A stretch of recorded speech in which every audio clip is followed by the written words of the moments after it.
Welcome everyone, it's Nick with Us versus Herd. How you doing today? If it's your first time here, hit that subscribe button. Definitely appreciate everyone that was waiting, everyone that was chatting beforehand. Definitely nice to know we have such a friendly community. If you're not yet a member of our free option trading group, actually the link is below. We post all our trades in there. You can ask questions. Whether you're experienced or a beginner, everyone's welcome here at the UVH fam. So if you're here right now, say what up. We got Easy. Easy's got his 65-inch monitor. Nice. You got the Samsung curved, or what's going on? Greg, how you doing? Jeff, Linda's here. I was chatting up with Ray Lee. Who else is here? California. I think everyone here is from California, right? Everyone but me and Jeff. Shotgun. Juan, what's going on? You guys survived the day. Samuel. Man, I actually had a really busy day. I actually just got back from downtown Chicago. Crazy. What's going on? Ahmed, Dorian. Oh, Dorian's from Houston. Nice. Manny. Okay, so we got some other people. The majority, I think. I don't know what's going on with California. But I guess you guys want to trade options out there. Oh, Greg's from St. Louis. Baron, Cobra Commander, Sakura Kit. What part of Chicago are you from? I'm on the northwest suburbs right now. But actually, I was downtown. I was downtown today. Easy, Banks pay back. Easy, congratulations. He's tripled his account this week. Or quadrupled. I don't know what you started with. How much you start the week with, Easy? I know you got over $500 now, but I know a couple days ago you had like 150 or something like that. Samuel, you must have been busy. I never saw you. Yeah, Samuel, I was on the go today. I didn't do many trades. Baron, nice. Baron, I grew up in Buffalo Grove.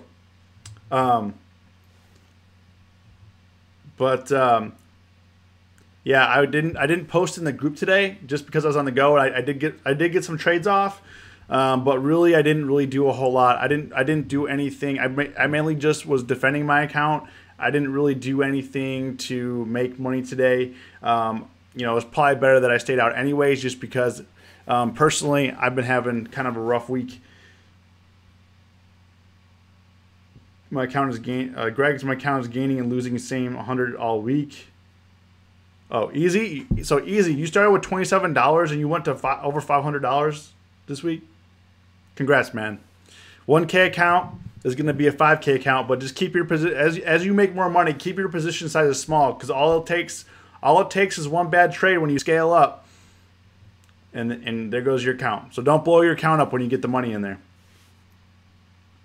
Manny's from San Jose. Cameron, DC. Nice. Yeah, so for me, like today was pretty crazy. I'm down $24 on the day, which is actually really good compared to where I was. Started out the day like down 180, mostly Alibaba, because you guys know that yesterday I was playing some defense. I put another strangle on Alibaba. I probably shouldn't have put the strangle on there. Should have probably just bought the puts. Oops. We don't want to go to Forex. So I put another strangle on it. So I was holding kind of heavy because I thought it was going to go back up. And this is what happens when you think that things are going to go up and then they don't. Luckily yesterday I put another strangle on. I actually bought the 150 call again, and I had two 150 calls. I had the 138 put, and I had the 142 put as well, and thankfully Alibaba came back. So I was actually down 180 on the position. I closed it out for a $29 loser. I could have held and I could have made more money on it. Probably could have made a little bit of profit because it came down to like 140. I did cash out Alibaba on this dip here when I hit 141. I was just too scared it was going to rip back up, and at that point, The only reason why I put the strangle on yesterday on Alibaba is to get back to break even. So, like I told you guys before, when I'm down on a trade, my purpose to get back isn't to make a profit; it's to get back to even. And I was only down. I went from down negative 180 on the trade to only down $29. So I took that trade off. Hey, John, if you're joining us right now, say what up.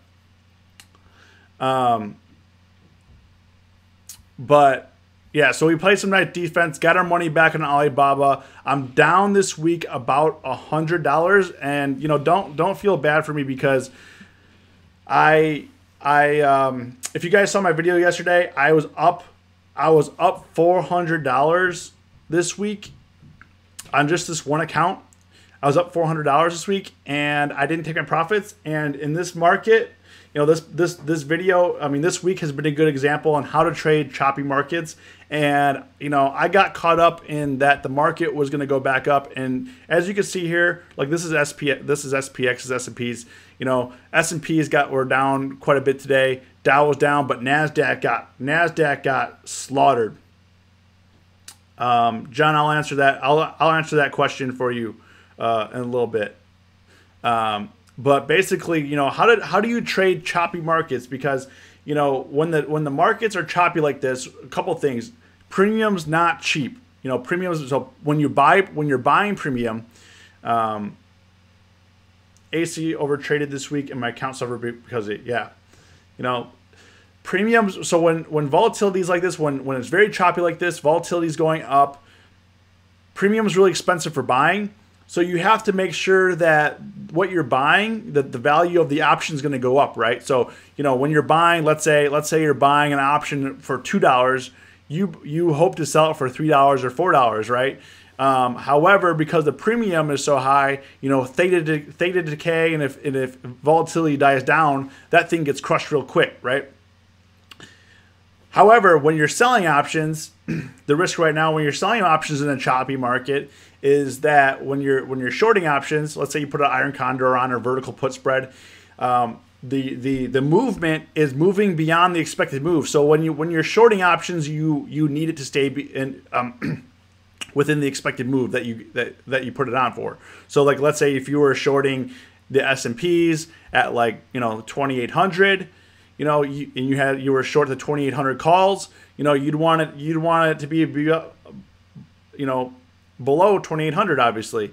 And the whipsawing, the back and the forth, that could really mess you up. And it's really, it's not that it moves so much, but in the last couple of days, it's looking like it's getting a range of like 260s, 2760, 2760. We're back down to the lows here. But the whipsaw action really will confuse you, especially when you see huge profits, then you see huge losses, and you can see like I was down almost $200 on Alibaba. I just closed it out for 29 down 29, and you can see how quickly you can lose money, how quickly you can make money, and as you can see from my video yesterday, and if you're not taking profits when you're up, especially like I was up. And you're not taking profits because you get greedy because you were looking like what I was looking at as like a bounce back like this, and then we don't get it. You instantly lose. So, how to trade. So what I did today. The one thing that I would say when you're trading choppy markets is number one, take profits. If you're profitable, and take money. If you're shooting for 100% and you're only at 75% or 50% and is struggling to get more. Take it because you're probably going to lose it. And as you can see, like today, we're and same thing with yesterday is we're down, then we're up, then we're down, then we're up, and then today we're down, and then we're back up, and then we're down, and then it makes it very confusing emotionally. It makes it very confusing for pricing because during all of this, like you're not getting great pricing unless you're putting like the mid price in, and if you're not trading stocks that are liquid or options that are liquid. You're getting in big trouble, or you could be in big trouble, I should say. Not necessarily mean you're going to be in big trouble, but let's say you were trading this bar right here. It's very confusing, this action. You were expecting a recovery. Let's say the nice V chart, same as yesterday. Nice V chart recovered. However, today the V chart failed and we crashed down. It dropped like a rock. The one thing that I did do today, with SPX though, is I sold a iron condor. Now I don't recommend this for like newer traders, especially selling things that are 1 day from expiration. But because of the volatility, we had a nice range. I got a $1.95 credit. Let me pull up SPX here. Come on.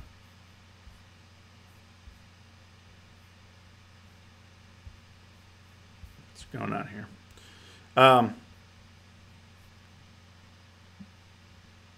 SPX. Oh, this is the wrong expression. Okay. So SPX, I put on a kind of a bearish skewed iron condor.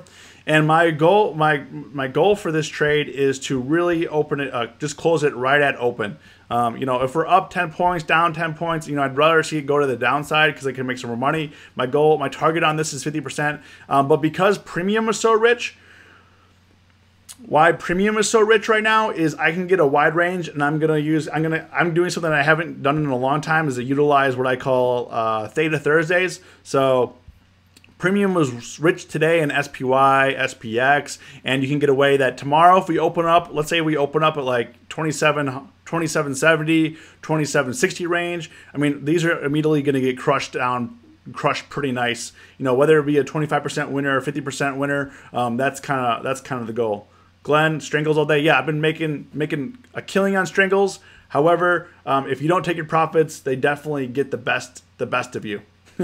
As you can see, like I've been killing it on Strangles. Like I've made a lot of money on Alibaba and stuff like that. And then, you know, if you don't take profits in this market, you can see the whipsaw action, how easily it can screw up your trading plan. It can definitely screw up your trade goals here. Cam says MU killed him. Well, Cam, what was your position on MU? We talked about it a little bit yesterday with somebody. Richard, what's going on? Nice to see you again. Tom, would you explain why Thinkorswim would not fill on some orders with the choppy market? So it's not that Thinkorswim's not filling the orders; it's that it's not putting on the mid price correctly.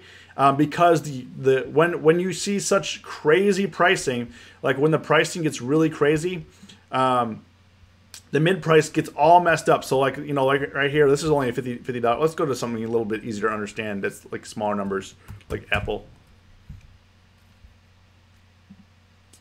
Okay, so let's go to today, tomorrow's expiration, just again.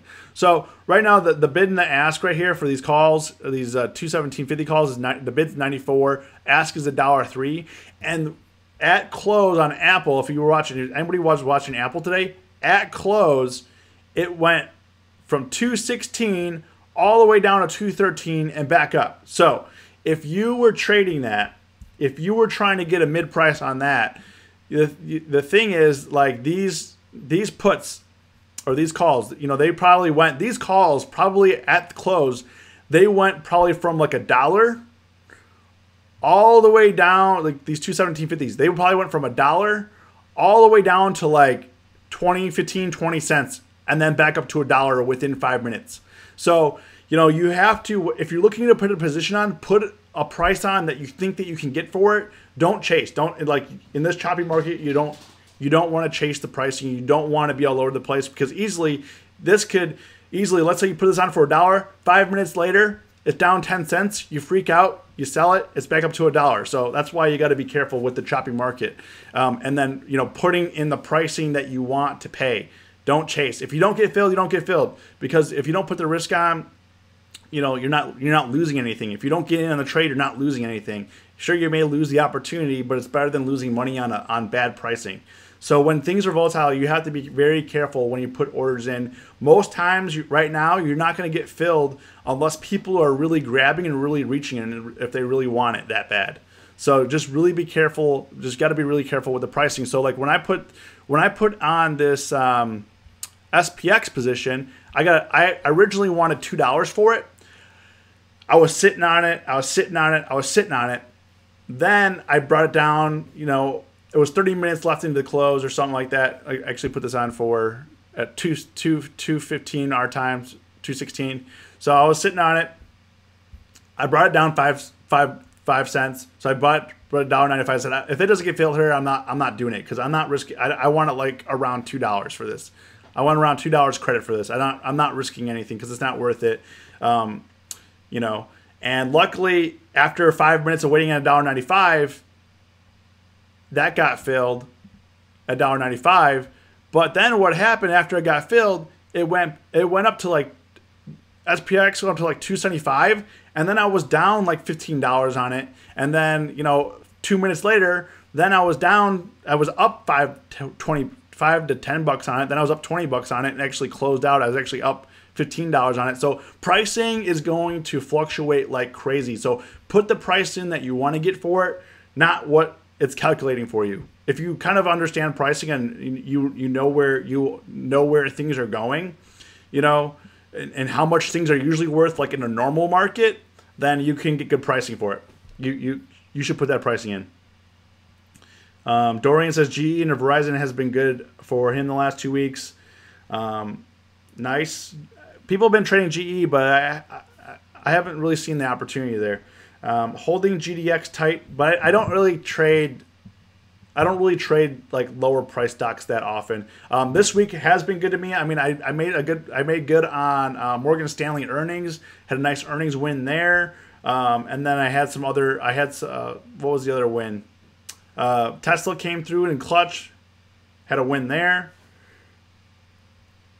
It's just that this week, because of the choppiness, because I thought that we were going to go kind of recover, that I gave up a lot of gains. I'm right now down $90 in the week, and hopefully with this SPX trade, my goal is not to be red this week or make money this week. Right now with this SPX trade, my goal is to kind of be break even. If we make money tomorrow, great, but I'm trying to get back to break even on the week.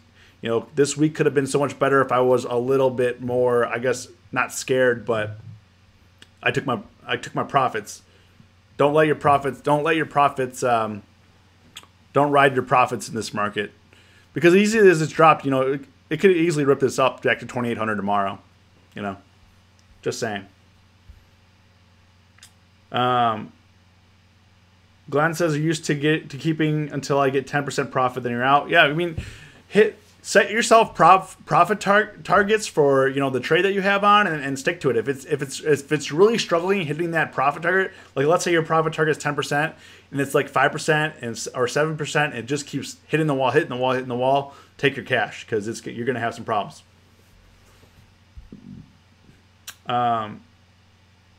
Oliver says short Yucco. It's a Chinese pump and dump. I don't know. Is that trade on the options? No, it's not. No options.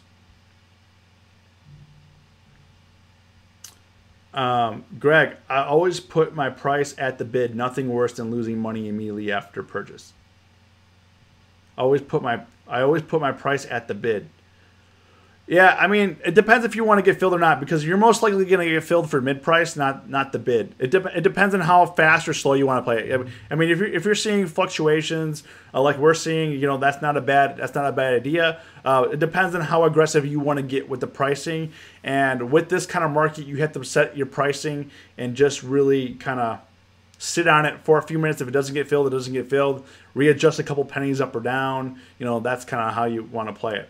Also, I've noticed like differences in Thinkorswim or Tastyworks is let's say on an Apple trade, I put on, let's say I bought a call and it was 54 cents.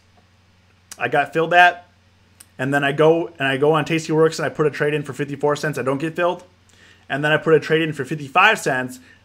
I get filled for 54 cents. So just be mindful of that if you're trading multiple platforms. They're kind of filling them differently as well. It's just really kind of strange, and vice versa. That happens on Tastyworks and Thinkorswim too. So it kind of switches back and forth that way.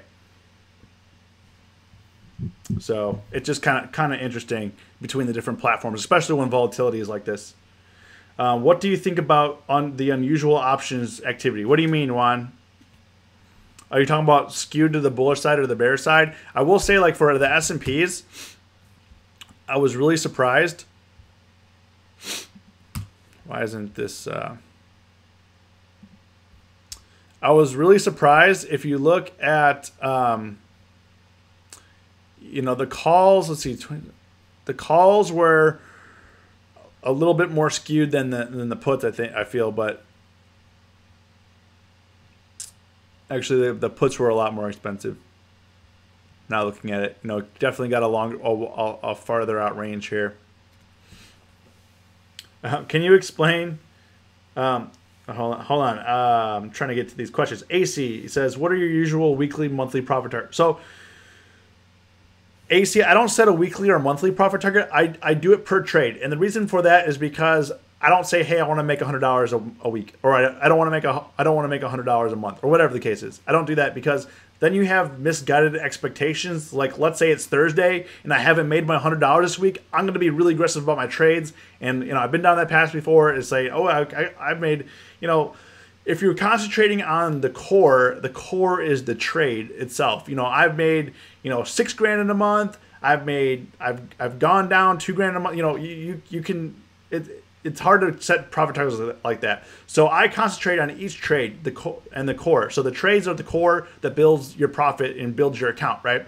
So when I'm buying premium, my targets are 100%. When I'm shorting premium, like I did this Iron Condor, my target's 50%. However, tomorrow's Thursday, I will be happy with 25%, 30%, 40%. I am not pushing this Iron Condor because volatility at open is probably going to be a little bit crazy. I'm hoping that they're what they've been doing every Friday is they've been killing premium. So I'm getting on that bus. Is that so? Can you explain Theta Thursday? So Cobra Commander. So I call it Theta Thursday because premium was rich today, and tomorrow Theta is going to crush these options. So if you look, let me show you right here. Let me show you some Thetas. Okay, so right here, let's look at these puts right here. So let's say we open tomorrow at like 27.70, just like right a couple dollars up or down where we're at, right? This 27.25 put is going for 310, between 310 to 85. The last price was $1.99, or I'm sorry, 3.30. So it went down a little bit. So let's just call it $3. So it was $3. Theta saying tomorrow we're going to be down $2.28. So out of $3, it's going to take $2.28 out, was only going to leave 75 cents left if we open around the same price. Now, if we open like 2,700, obviously I'm going to be down in the position. But, if we open up around the same price per se, then this is where Theta kicks in here is, let's say these are at like $3. Theta's at negative 2.28. So they're going to be worth about 62 cents, or was that 72 cents? Yeah, 72 cents then. Things are looking up for that. So like in this case, I would not buy premium, especially for tomorrow. So right now, I'm exclusively using Theta on this trade to crush the premium tomorrow. And I'm actually this trade is a little bit risky because it's only 1 day to expiration. I could roll, I could take the profits. Like let's say it drops down to like 2,700 and I'm underwater here. I'll be at max profit on these. I'll just let these expire worthless on the calls, and then I could roll these out for. I could play some defense. I could roll out these calls. These puts, and then I could put another Iron Condor on if I want for that expiration as well, and kind of play some defense there. So there's some options, but right now for this trade in particular, especially since tomorrow is Friday, expiration Friday. These are going to expire tomorrow. Theta is really aggressive here. As you can see, Theta is really aggressive here, and they're really inflated. The prices are really inflated because tomorrow is expecting a $29 move. And actually, when I put this on, it was expecting a $34 move. So this has already come down like $5 since when I put the trade on. So that's probably why the stock price hasn't moved since I put it on, and that's why I'm up like $15 on it, which is almost 10%. If I close this trade, if this expires tomorrow, it's $195, not $19.50. I would need 10 of these to make $19.50. So $1.95 times 100, because one contract equals 100 shares, so we're $1.95 times 100, 195. So hopefully that answers that for you. So in this trade in particular, I'm just I call it Theta Thursday because premiums were high today, and I'm gonna be chopping at that theta tomorrow. Hopefully. If it does go against me, I do have some options on how to get out of this. It's not the end of the world. Right now it's gonna be. I was actually a little bit more worried to the upside. I got the 2790s right here. I'm a little bit more worried on the 2790s here, but we'll see. We'll see how it goes. We can play some defense if we need to. But right now, premium is really rich, so I just wanted to sell some premium today. When you have choppy markets like this, you have to choose the lesser of the battles. So you have to choose what's the easier way to make money, buying premium or shorting premium. And right now, shorting premium, I saw an opportunity that it probably is going to be easier, especially tomorrow, Expiration Friday. So it's kind of like a an earnings trade on the S&Ps. Hey, Chu, what's going on? If you're just joining us right now, say what up. John, hey, Nick, to receive my sell put credit, I would need to close the put outright, or can I let the contract expire? So people ask this. If you sell something for a credit, like this Iron Condor on the S&Ps, I sold for a credit of $1.95. I could let this expire worthless. However, the longer that you leave a trade on, the more risk that you expose yourself to. So if I'm profitable on this, I'm going to close it out because I can't risk it. I can't risk this going beyond my strikes because I don't want to risk my money, right? So if I'm profitable on this tomorrow at open, I'm definitely closing out. I don't care if it's $30, $50, $100. I'm going to close it out. My max profit on this is $1.95. If I do let it expire worthless, I do keep the entire $1.95 credit, which is great. However, my risk increases because I keep that trade on.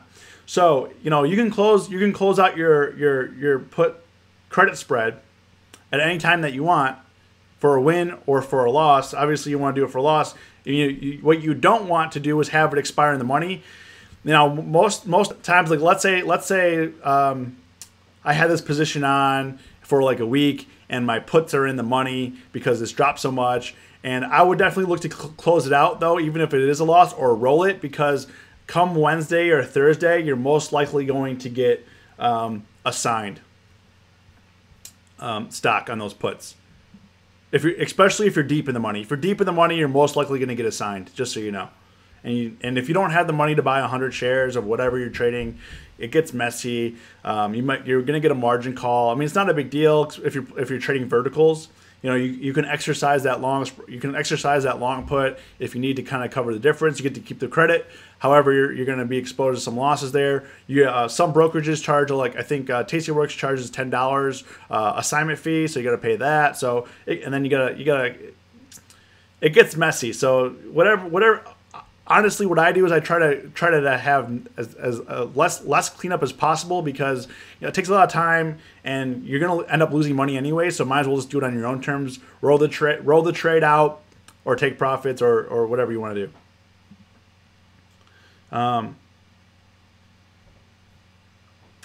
Easy. Is it too expensive to transfer from Robinhood to Tastyworks? Easy. I don't think so. Just cash out of Robinhood and transfer the funds to your bank account and go move over to Tastyworks. That's all you gotta do. Juan says, I mean about unusual options activity scanner. It shows you how many contracts were bought or sold. Yeah, I mean, you could do that if you want. I don't typically look at that because, let's say, it could show if you look at volume, somebody bought 200, it kind of skews your ideas, I think, because let's say today someone bought a bunch of 218 calls on Apple, 10,000 of them, 20,000 of them, something crazy, right? Some institution bought 218 calls for, let's say, November. And then that kind of gives you the idea, hey, maybe these guys are right. But John, to kind of go back to your question, this kind of goes in there. That's the herd mentality is especially the weed stocks. What I've been telling you guys is the herd mentality is that it's a crowded trade. If everybody's Manny, I'll see you later. Thank you. If everybody has the same idea, if everybody's making money on the same thing, like Bitcoin or Tilray or any of those things. If everybody has the same idea, eventually it becomes a crowded trade. And then there's, the opportunity lessens because less and less buyers want to get in or can get in because everybody's already in that. Logic, no worries. Congratulations on the internship.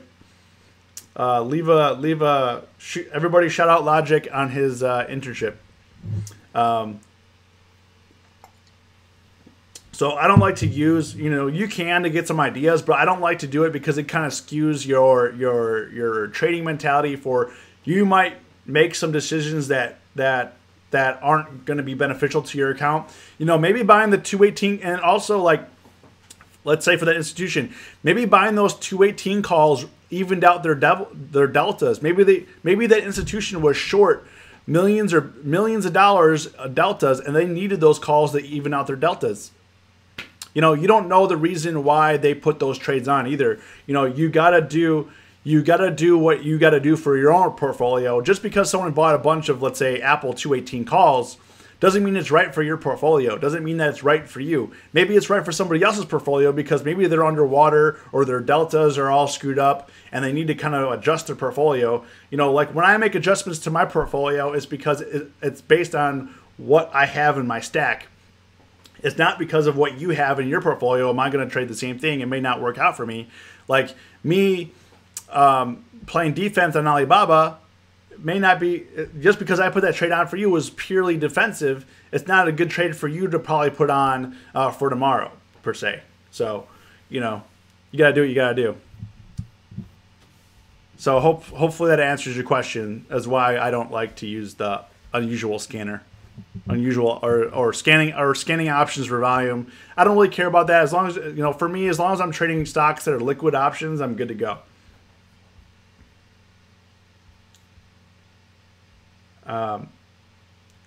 Easy. Wait 3 days. Really, it's like my mom not being able to watch her Mexican soap opera.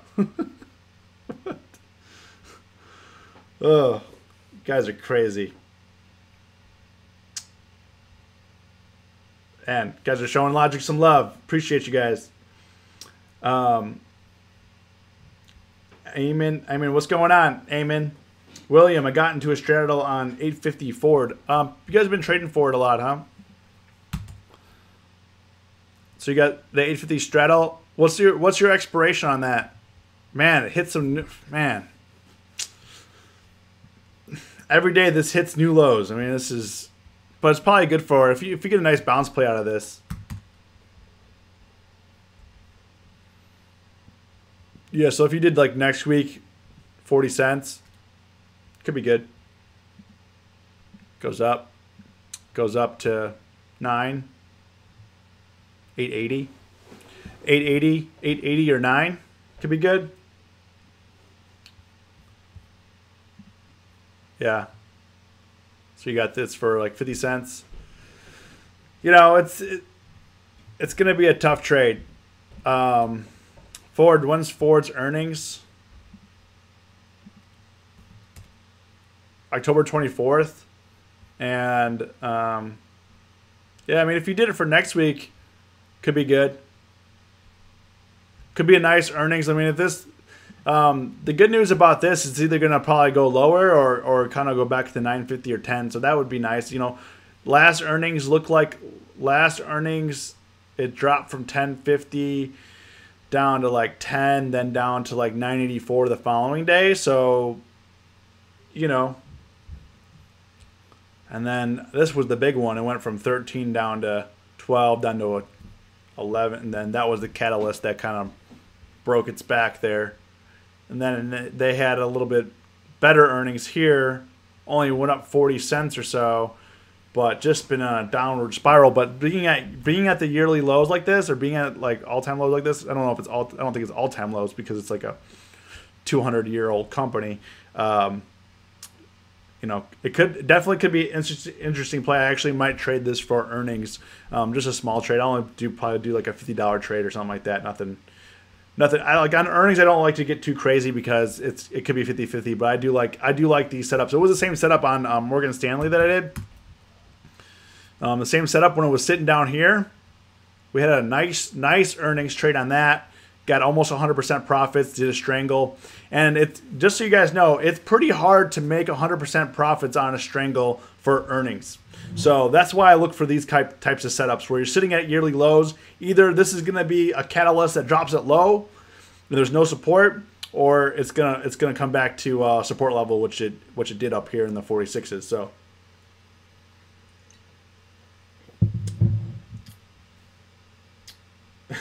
Logic lost every time I went forward, so it's a no for me, dog. It's a no from me, dog. This is American Idol here. Do you ever stream live trading? Baron, a lot of people have been asking that. It's something that I am working on. I am pretty new to the live streaming game, so I didn't know if you guys were going to... How do I say this? I didn't know if you guys were going to respond well to this, if I was going to get like nobody watching. Like when I first started live streaming, I would have like 4 to 5 people watch and no one commented. Like there was nobody home. I would try to get some engagement. So when you guys engage with me, I mean, it means everything. I mean, it's great. You know, to be able to talk stocks and options with actual people every day, I mean, it's just amazing. Like it's a dream come true. But to answer your question about the live stream, people have been asking for it. I am working on that. Some people said like we want to do it. You know, if you guys want to see live streaming, what do you guys think? Like market open, midday, before, pre-market, like 30 minutes before market opens, to see what see what the game plan is, see what we're gonna do. Let me know. Christopher, what options are you eyeing for tomorrow, Nick? I like your trading style. Thanks for sharing everything. So tomorrow I actually have a busy day as well. So tomorrow, because I got back to scratch on Alibaba, I don't have to worry about that. Tomorrow I'm looking to close out my SPX trade. Other than that, I don't think I'm going to be trading anything tomorrow because I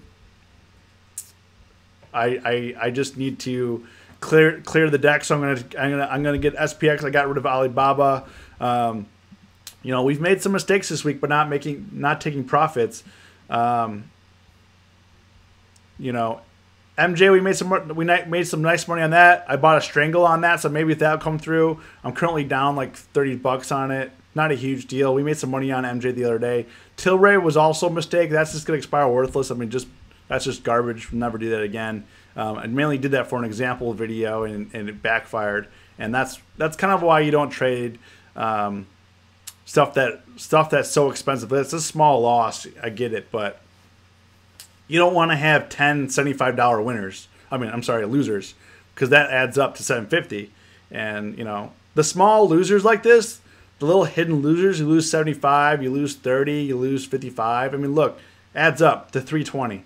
You know, I know this is not calculating my wins because, you know, as soon Thinkorswim actually, once you cash out, it actually takes it away from your P&L open. So it's not as bad as it seems. These are just all my losers that are stuck in here, except for this XPX that I just put on today. So I'm actually gonna be gone tomorrow. So I'm just gonna be playing it slow.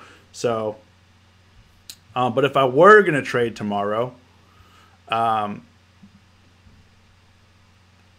if I were going to trade tomorrow, you know, I don't know. I actually don't know. My main goals for Friday, mostly my main goals for Friday is cleaning house and readjusting. So tomorrow, if we're up or down some money, let's say the SPX trade, let's say I'm down, maybe I'll roll that out, or I'll do some more defensive maneuvers. I will be around for market open till about for an hour and a half during market open. So that's kind of what I'm looking to make some adjustments. I'm not looking to get into anything super aggressive. I'm actually hoping that if we have an update tomorrow, hoping that IV gets crushed. If we don't, I'm looking to cover you know, my SPX position. Let's see here. Oh, you guys got a lot of comments. Easy hit big on MS yesterday and today. I should have traded that with you instead of some of these other ones. And that's the other thing, like in the choppy market, just because you made money on the trade once, don't go back in again, because that's what I did on MJ. I made 100%, then I went back in. I'm going to lose 50 on this. I'm still going to be up $25, but at the end of the day, like, what's the point? Out of those two trades, made $25, not great. So that's why when I close out my Morgan Stanley one for 100% profit, I didn't re-enter.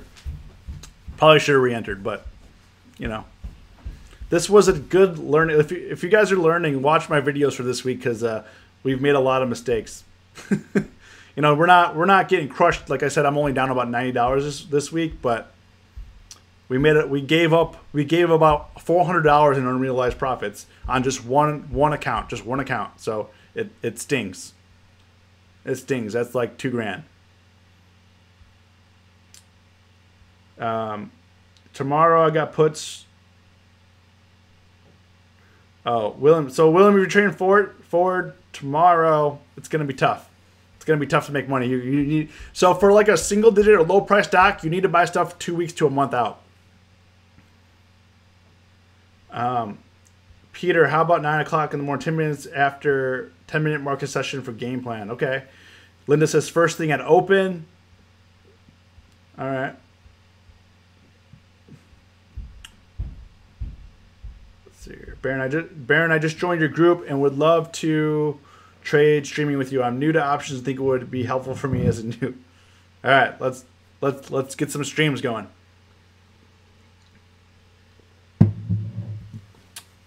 Juan says, what will be a good IV to buy a call on SPY? So let's look at SPY IV rank. So as you can see, IV, I think IV is like around like 30 or something. Kind of peaked its head. It's coming down.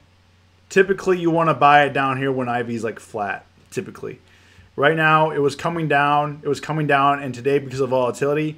So just so you guys know, when the market goes up, volatility gets crushed. When the market goes down, volatility expands. So when you're buying things like on a huge down day like today, you're not going to get the best deals, because if tomorrow, let's say tomorrow is flat or just barely moves, it's going to get crushed again. So, you know, right now it was expensive, and that's why I sold SPX for a credit instead of taking out a debit trade. Everything's just so expensive on a day like today, especially like the tech stocks. NASDAQ got hammered, and also like that volatility on Apple that I showed you earlier, dropping $3 and returning back up in the last 15 minutes. Stuff like that is what expands IV, and you instantly lose money. You instantly lose money once IV gets crushed. Tom did a straddle on Netflix, did really well on it. Tom, I should have did that. That was one of my regrets this week as well. Like if it wasn't for these mistakes, I actually bought the $400 call on 400 strike call on Netflix yesterday, and as you can see, that was a big mistake. I probably should have bought a straddle or a strangle on it. I got a good price on it because Ivy got crushed, but that doesn't matter because it came back down to 346. So I went over all these trades the last couple of days, and Alex, what's going on? I definitely regret that. MJ is going to be a loser, 144, 141. Man, I'm sorry. I made some money on MJ this week, and then I lost. I'm going to lose some here if MJ doesn't come back up to 42. We're gonna lose some. We're gonna lose some money, or it can fall down to 36, but I doubt it. So it'll be a $50 lose on that. So overall, this week on MJ, I made $25. Not good. Not good.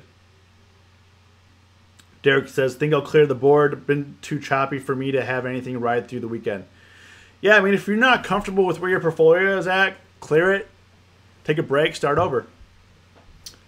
Alex, bad day today. Down 380. Makes click sell instead of buy. Shame on me.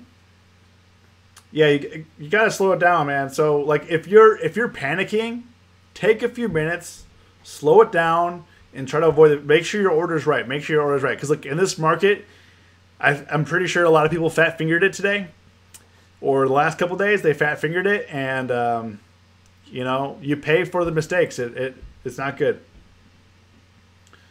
Yeah, excellent. I have over $1,500 on PayPal calls. Told you guys to buy it up yesterday and today. PayPal. What was that? PYPL? Nice. Yeah, I didn't trade the earnings. So I guess it doesn't matter. So tomorrow you got to be careful. If you bought for expiration tomorrow, you got to. What was the expected move on PayPal? So it moved $6 or so. You know, Netflix option holders were rejoicing, and they got crushed. So pay attention. The expected move here is $4. It moves 7. So, whew, you're going to, let's see here. What strike? Excellent. What strikes did you get? So it doesn't matter what it's doing now. It matters what it opens up tomorrow, because this could easily come back down to 78 or 80, and your stuff's gonna be worthless. You know, if it's within the expected move of $4.80, you're gonna get crushed big time. Big time. So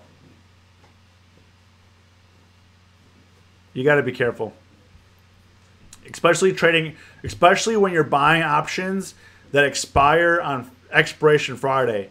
You know, it's way easier for a premium seller to make money on when doing earnings trades on Thursdays as well. Way easier. Yeah, excellent. That's fine. I could lose 50. That's not the point. I'm just letting you know that the odds, the couple things are stacked against you. One, tomorrow's expiration Friday, so that's stacked against you. Theta's going to burn that, and then the IV crush is going to kill that. So depending on what you bought, really matters. Like if you're going to be deep in the money, that's one thing. If you're not going to be deep in the money, you're gonna have to battle it out, or you know, I'm just letting you know the risks here. Don't celebrate too early, because that's what the Netflix guys did when it hit 405. Hit 405, and people that had 400 calls, 390 calls, 380 calls. You know, on the day of earnings, when it came out, I looked at everything. Everything that was out of the money was down. So just remember. Oh, you got calls for November 2nd? Okay. So that's better. That's better. Okay, so your odds are better then. So as long as you're not, you know, I just laid it out there. So anybody that watching right now, those are the risks of buying premium for expiration Friday, doing earnings trades for expiration Friday. A lot of risks. All right, so Iron Condor, Logic, and then Easy, and then we're going to jump off. We're coming up on 50 minutes. So he's got a Iron Condor and KO. That's Coca-Cola. I can see that. Nice. It's been range bound. You just got to be careful of these drops, because I mean there's some wicked drops. But today didn't do too bad. Only down 0.5%.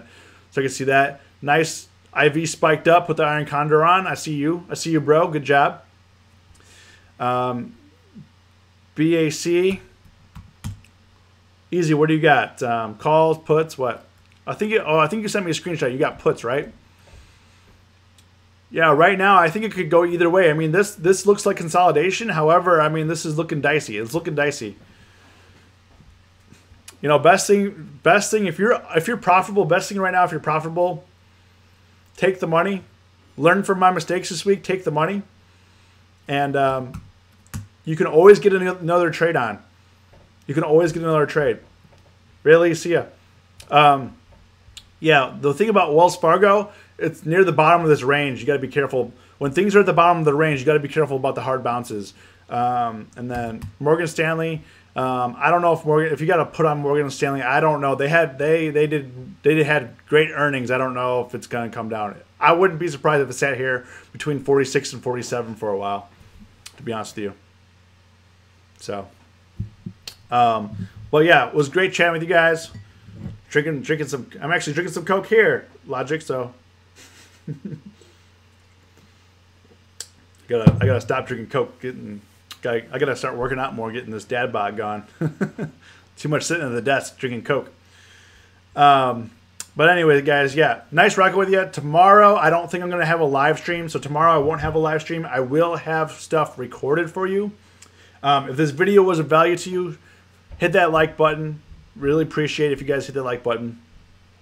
I actually had a guy comment on the channel today.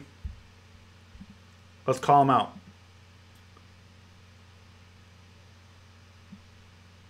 We actually had this guy comment today. You know, this is why I appreciate you guys hanging out with me. So just kind of give you an example. this guy told me today it was a waste of time listening to me. I told him don't. He said I don't have a clue what I'm talking about. Things people couldn't understand what I was talking about. So I definitely appreciate you guys. Whether this guy is right or wrong or whatever. But we used to get, like, before we did the live streaming, before we did that, we used to get a lot more hate comments. So I definitely appreciate everyone that watches these live streams. And a lot of people in the options trading group saying that we're helping you. People that are doing well with their portfolio, like easy. The fruit is coming. Linda, that guy's a puts. Yeah. So, but yeah, we get some. There actually hasn't been a lot of hate in a while, which is nice, and that's why, because like these live streams, I had the envision that during these live streams. That's why I appreciate you guys in these live streams commenting and talking about the stock market with me. Is that I envisioned that there'd be like 40 people just like tearing me apart, and that could have very well happened. Instead, we got 40 people watching me that want to learn about the market and want to talk about the market with me, and that's a nice thing.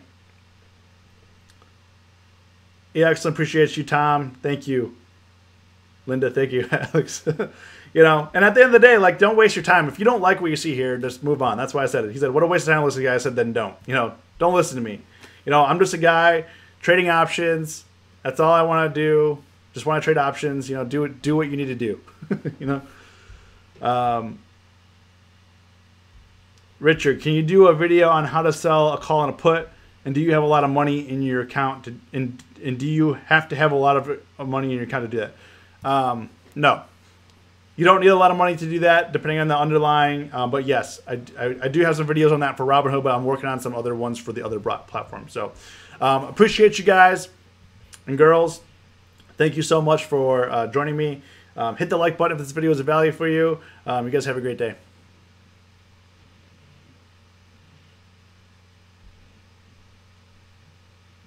Yeah. Why? Haters all over the world, Greg. You guys are crazy.